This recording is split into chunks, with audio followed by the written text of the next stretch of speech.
Hi, everyone.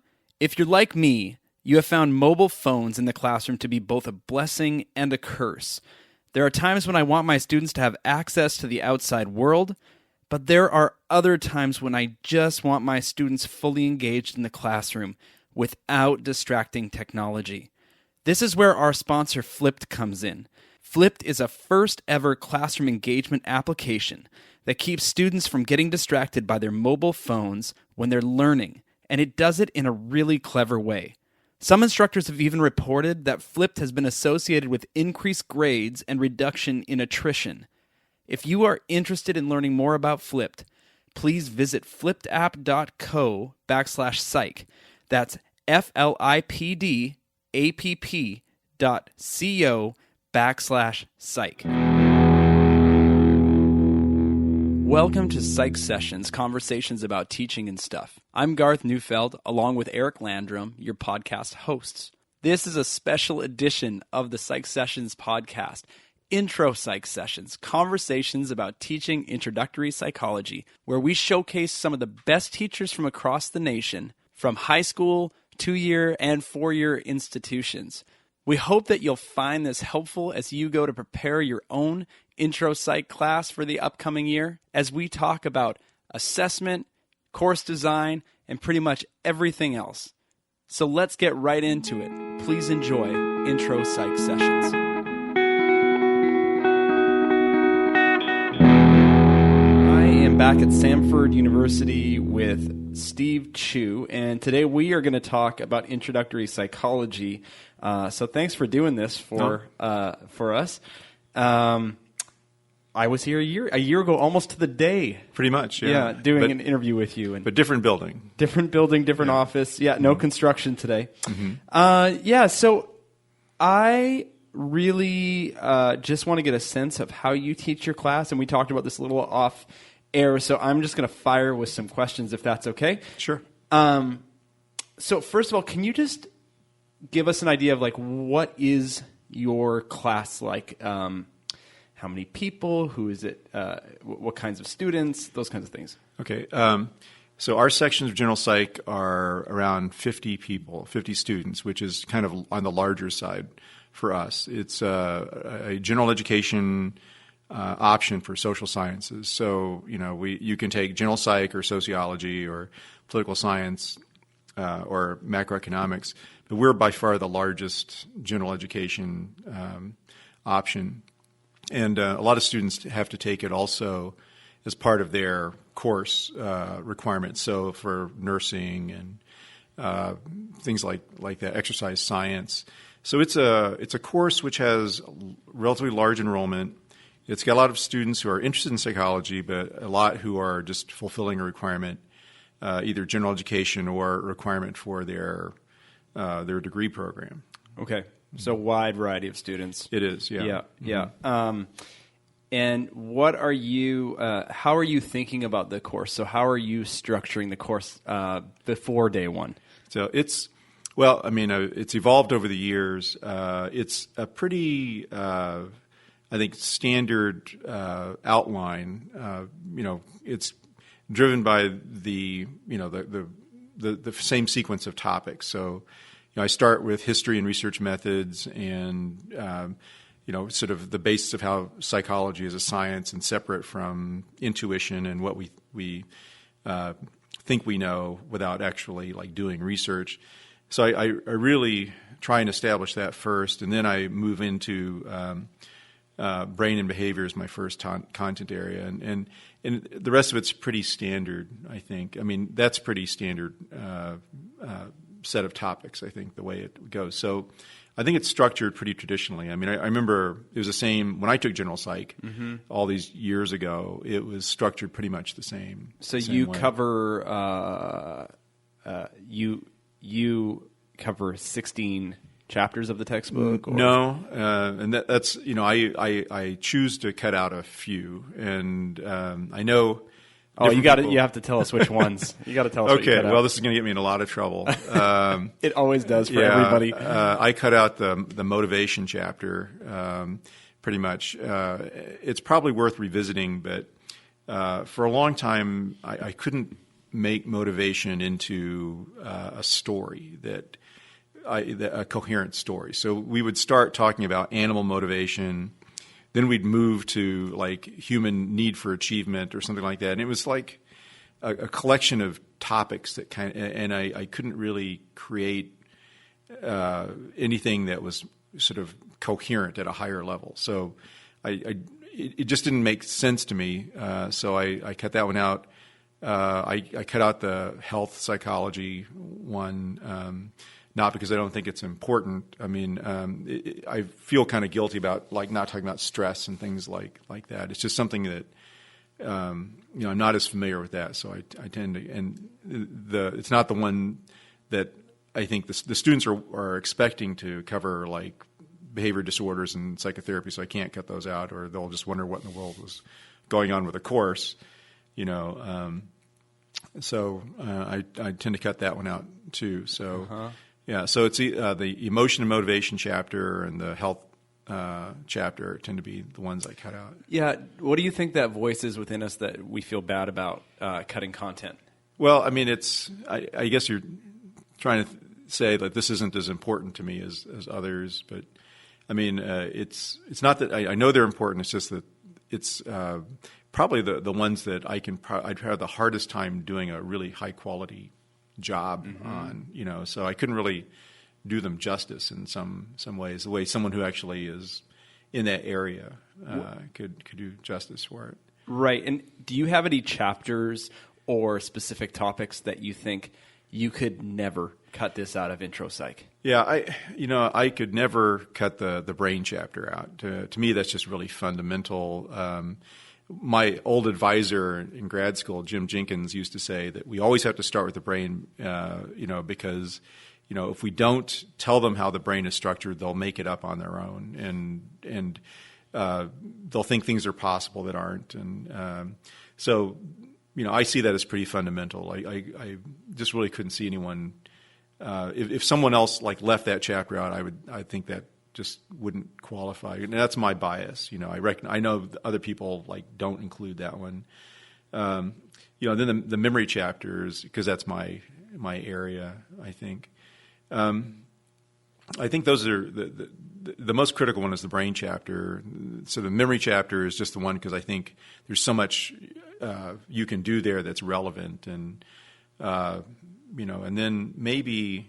Well, the social chapter I think is really important, and because so much of that applies directly to the student experience, and then maybe the intelligence chapter because it is so misunderstood, and it's so it's good to kind of, and the students are so familiar with it because they've been tested like every year, and so it's good to kind of let them know what's going on. What's misunderstood about that chapter? Well, heritability is a tough concept for people to understand, and they probably not so much now as it used to be. But in terms of people making just false or mistaken claims about heritability, race, intelligence, genetics, and things like that. That's one I kind of feel like I need to kind of cover and kind of explain. That's how I get it, like the whole nature nurture, and that it's not like genes or environment. It's this complex interaction. I don't know how well I do it, but it's just to leave them the sense like this is more complicated than what you might think it is. So do you have for heritability? Do you have a story that you go to, or do you have a particular way, or are you just very carefully explaining it in a way hopefully that students can understand? Well, yeah, hopefully I'm doing that. Well, one thing, I do go through like this is the mistaken way of thinking about heritability. So and I use arguments that you'll see used by racist groups and things like that. Heritability is 0.75. That means if you have an IQ of 100, that you got 75 of those points from, and so this is not the way to think about it, and so then I give them a more sophisticated way to think about it with reaction ranges and things like that. So hopefully I'm replacing sort of this easy, simplistic, misleading way of thinking about it that can lead to talk of like one, race or one group or one gender, being inferior to another, to a more sophisticated way of thinking about it. I don't know how. I mean, they understand it when they take the exam, but I don't know how well that survives after they leave the course. Yeah, things like I think we need to get a bunch of people together and figure that out. Yeah, that would be great to know. It's just really heritability is one of those topics that's much more complex than it looks. Right off the bat. Mm-hmm. Yeah. So how do you? I'm just going to fire off some other questions. PowerPoint. You use PowerPoint or something?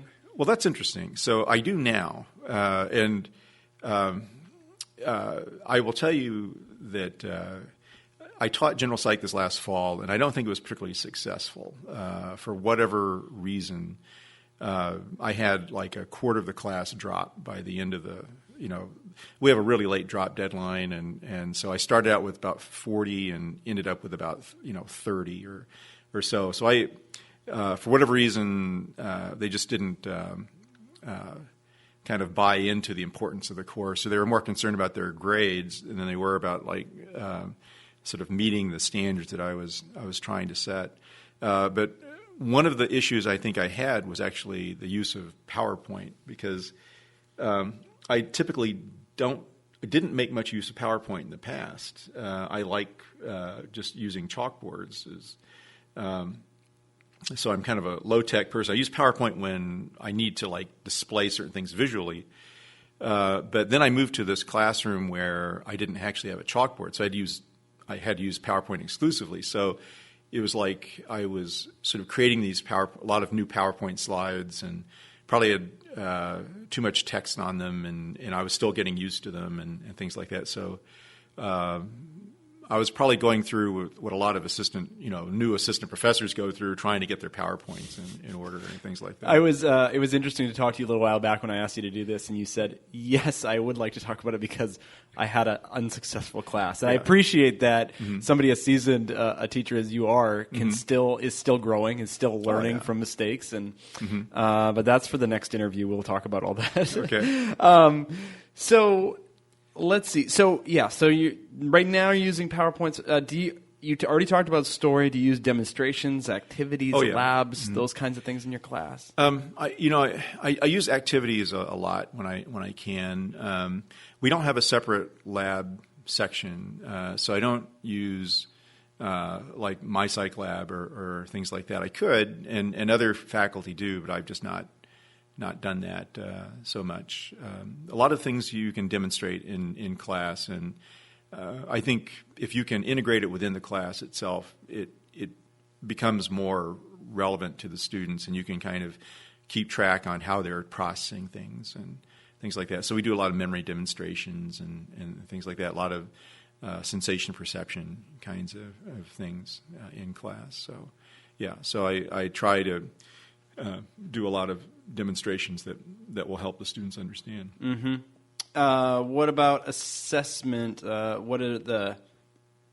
do you assess learning in your class? Well, I use a lot of formative assessments. I'm a real believer in that. So we do a lot of think, pair, shares, a lot of concept tests where I can sort of monitor what their level of understanding is, and I can kind of address any misconceptions that come up. And so it's especially heavy like in the first part of the course, especially like the statistics and then the research methods and the brain part, where when we talk about the brain, I think there's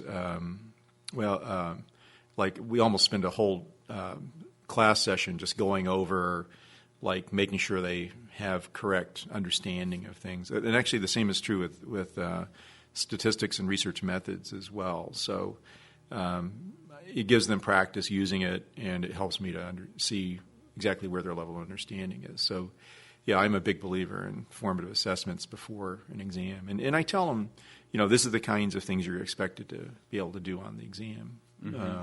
So it helps them to understand the level that they're supposed to be studying at. Mm-hmm. And what do your exams look like? They're pretty standard multiple choice, but they're, I tell the students, and I try to design them so that in order to discriminate among the alternatives, it takes knowledge over and above what a layperson might know. So, if I do it right, then a layperson actually would not be able to figure these out. I try never to include a question that could be answered just by a layperson. Multiple choice tests, they get a lot of negative, reaction, like, oh, it's just like factual things. But they don't have to be. They can be very conceptual. They have the advantage of being able to sample a lot of different areas instead of like an essay which focuses on one thing. And the advantage they have is that you can design them to test for a certain level of detailed understanding. And so, that's what I try to do. And do you where do you find your questions? Or well, I've kind of got a pretty large pool that I developed over the years, and I do use test banks, but I'm lucky if half the questions on a test bank are usable. I've always wondered if it wouldn't be easier just for me to write questions from scratch rather than the time it takes me to pick test bank questions and go through and modify them all, because at the end I probably end up modifying most of them. But it's just I don't know, it's an eternal struggle, I guess. Yep. Any final projects for Psych 100? Yeah, I have a written assignment. So a lot of times I try to assign a book or a reading that will really be sort of stimulating and challenging for them. So I use examples of a Holocaust reading, for example.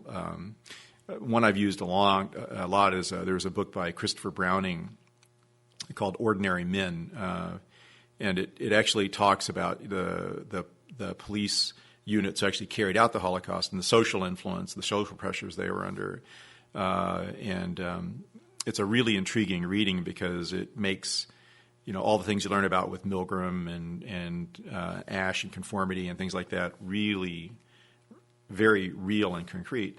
And so I ask students if you were subject to the same pressures, would you have done the same thing? And so it's a way of making those social influences very real to them. So I do that, and then there's a number of others that I use as well. So I kind of rotate them around. Are you I just thought about exam wrappers for a second. Are you using exam wrappers right now? I do, yeah. And so I offer, after the first exam, I offer extra credit if they complete this exam wrapper, which is basically it's an exam debriefing activity where they have to think about how well they really actually prepared and for the exam, and then they have to watch my study videos, and then they have to create a plan for the next exam. And we've had really good luck with that. We've done a number of studies, and it's we always see changes in the students get better in the second exam, and we found a couple cases where it's significantly better than the group that didn't do the exam wrappers, than others where it's still positive but it's not significantly different. But it still seems to be worthwhile to do because if nothing else, the value of them is that it really structures any discussion I have with the students in terms of we can talk about preparation, we can talk about test-taking strategies, or whether they waited too late to start studying and things like that. So it really helps in terms of making the time I talk with students more constructive that way if they've done the exam wrapper already. What do you do on the first day of class? That's the first day is I do an activity which I found in an old general psych textbook, and I've used it ever since. And it turns out it was an activity developed by a sociologist, and it's it's a survey of soldiers at the end of World War II. It's called American Soldier, and it has a list of findings where the students have to kind of see the finding and try and explain why that they found that these findings. They come up with really good explanations for them, and then you tell them, oh, actually, the findings were exactly the opposite of what they found and what I just put up here, and then you have them explain how the findings could have come out opposite, and they're actually just as good at coming up with explanations after the fact. And so I talk about hindsight bias, and I talk about how this is why we think that we're just such good informal psychologists, because we're explaining things after the fact. And then what we're doing in this course is we're actually creating theories and that will predict before things actually happen, how things are going to be. And that's the difference between scientific psychology and kind of the everyday psychology that we all practice. Right. So you picked that, I imagine, because it's a hook. There's it's probably shocking to students, and it's immediately relevant to them. Yeah. I've always thought that, in order to be a good teacher, you've got to make the students teachable. And students come into psychology thinking they already know a lot about it. I'm really good at, predicting behavior, and I really know myself, and, my friends come talk to me when they've got problems. So this course should just be basically, a repetition of things I already know.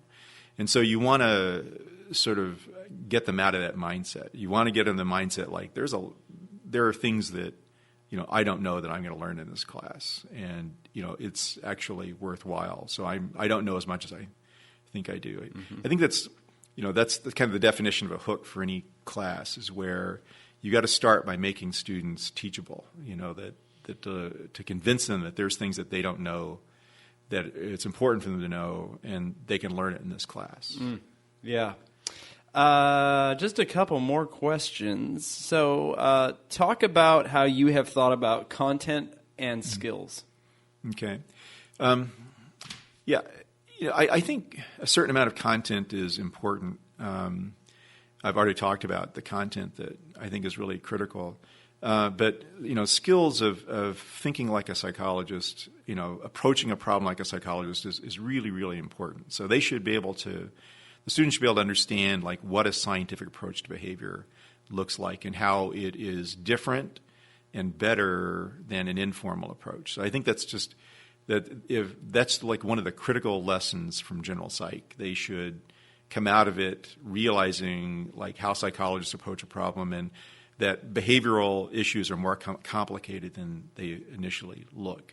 So I tell students on the last day, it's like by now you should know that a simple explanation is almost always going to be a wrong explanation. So that, don't accept these things at face value, because we've gone over many cases where you would just write something off. Oh, well, that's just this or that's just that. But if you actually look at the problem like a psychologist would, you recognize there's multiple layers of explanations, from the brain all the way up to culture. And so, that I think is really, really critical to do, that thinking skill. Right. And are you happy if your students are walking away with that, and maybe they don't remember what heritability is, but if they if they have that skill?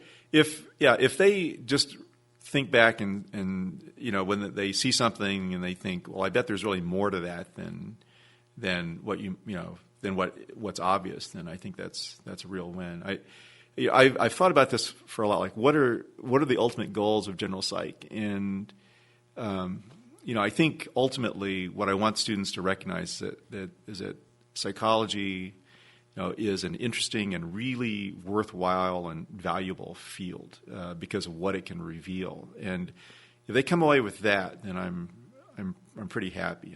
That's kind of the one thing I'm constantly trying to convince them of, that if to move beyond the simple, obvious, intuitive answers and think about it in terms of like sort of scientifically, and that psychology is can provide answers that are more valuable and more reliable than just sort of common folk wisdom.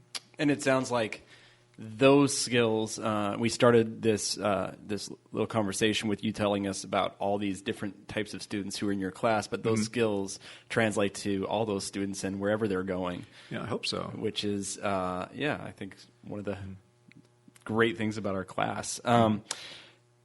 Is there anything else you want to tell us about Intro Psych that we might have missed?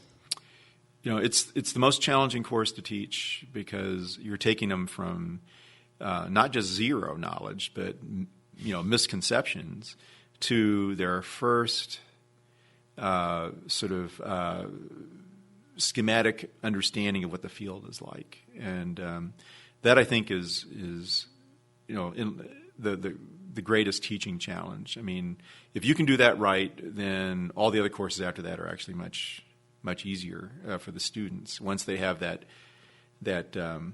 initial framework. And one of the things I constantly think about is what should that initial framework look like? What are the belief systems that we're really going for? And that is something I'd really like to try and explore at some point. What is a really generative, useful framework for students to have? Because they're not going to go to the forefront of the field, but what they should end up with is something better than what they had before, and the knowledge that there's just a lot more to learn out there. So I see these things every now and then, students should know, this fact, or they should. There was just an article out how textbooks, general psych textbooks, actually getting back to heritability, they misrepresent intelligence. It's not the latest, cutting edge research on intelligence. Well, that's not the function of general psych. General psych is to actually, start from where they are and move them ahead in the correct direction. And they may not reach the forefront, but it's better that they understand the limits of their knowledge than it is to memorize facts that they have no context for understanding. So that's a really long answer to you. No, I mean, it's a great answer, and I couldn't agree more, so it's well said. Thanks for taking the time to do this, and I'm sure we'll be talking to you soon. Okay. Thanks. Sure.